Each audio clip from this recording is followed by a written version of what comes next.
राज्यभर विरोध झाला, धमक्यांचे फोन आले, मतदारसंघात मराठा नेत्यांनी साथ सोडली.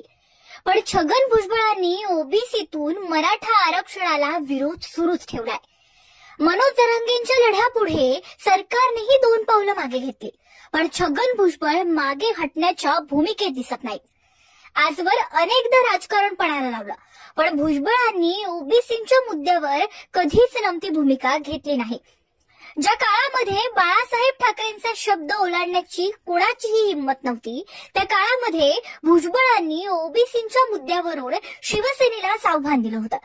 आजही ओबीसीतून मराठा आरक्षण न देण्याच्या भूमिकेसाठी छगन भुजबळ टोकाची लढाई लढताना दिसत आहेत. त्यासाठी भुजबळांनी सत्तेत असूनही सरकारवर ताशेरे ओढलेत. पण आजवर भुजबळांनी ओबीसीच्या मुद्द्यावर घेतलेल्या भूमिका कशा तडीस नेल्या आणि त्यामुळे महाराष्ट्राच्या आणि देशाच्या राजकारणात कशी उलथापालथ झाली याचीच माहिती या व्हिडिओत पाहू.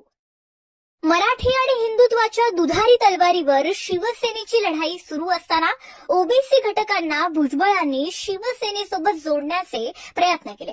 मात्र 1990 मध्ये ओबीसी आरक्षणासाठी मंडल आयोग लागू करण्याचा केंद्र सरकारनं निर्णय घेतला आणि याच मुद्द्यावरून भुजबळांनी शिवसेना सोडली.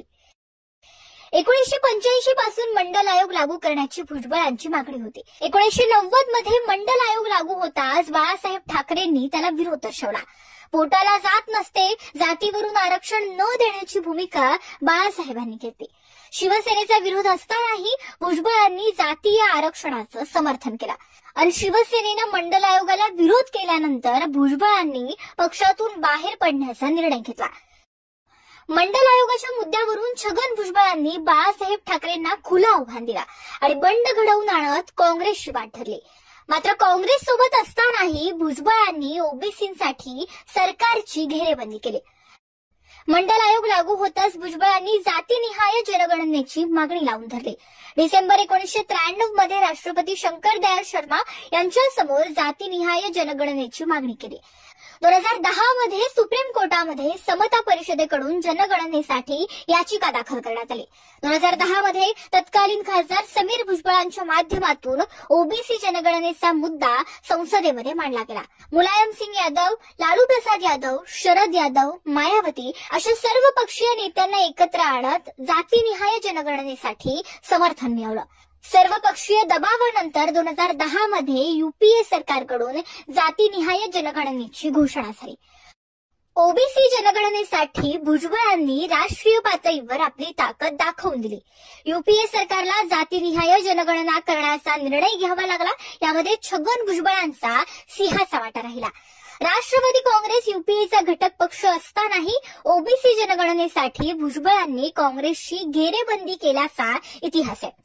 आताही ओबीसीतून मराठा आरक्षण न देण्याच्या भूमिकेवर छगन भुजबळ ठाम आहेत. मराठा आरक्षणाला पाठिंबा, पण ओबीसींच्या आरक्षणाला धक्का लागू देणार नसल्याचा निश्चयच छगन भुजबळांनी केलाय. भुजबळांच्या या ओबीसी लढ्याबाबत तुम्हाला काय वाटतं, आम्हाला कमेंटमध्ये नक्की कळवा.